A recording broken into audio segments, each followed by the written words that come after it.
Tonight we have those new details about the multi-agency investigation that busted a massive Mexican cartel drug trafficking organization here in Oklahoma. Glad you're with us tonight. I'm Sarah Whaley. And I'm Rick Marinon. Shay has the night off. Now, we first told you Friday about the more than year-long investigation that seized 10 pounds of heroin and thousands of fentanyl pills. Today, the Bureau of Narcotics told us they arrested 37 people in total. New at 9, Fox 23's John Acebus joins us live to describe the details of this large bust. Yeah, what a large amount of people arrested, 37 people in total. It's so large, the Oklahoma Bureau of Narcotics calls it a network.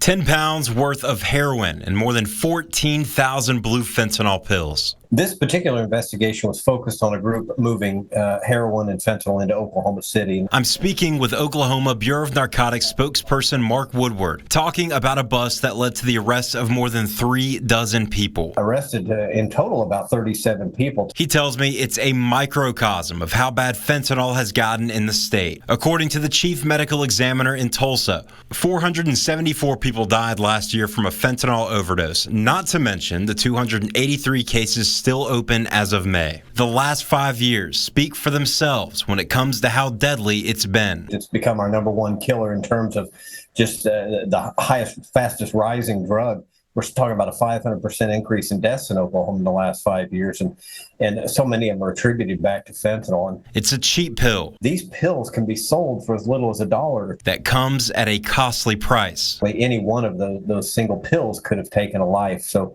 that's what this is ultimately all about. Woodward says there are investigations spanning the entire state, just like this one. We certainly have ongoing cases right now throughout the state, including northwest, northeast, southeast Oklahoma. Our Tulsa, Lawton, Ardmore, McAllister offices all stay very busy with very similar investigations into these drug trafficking organizations out of Mexico and China. Obian tells me that most of the 37 people who were arrested were Oklahomans, but they are tied to the cartel. So some of those people could be linked directly or leaders within the cartel organization. John, for a long investigation like this and with how many people were arrested, how are agents able to get tipped off to something like this?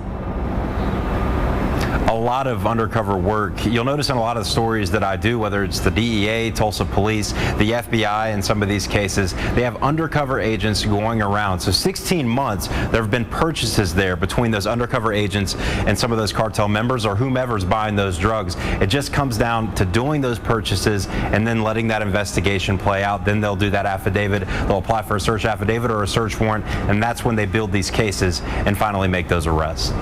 Covering news that matters, John Acebus, Fox 23 News.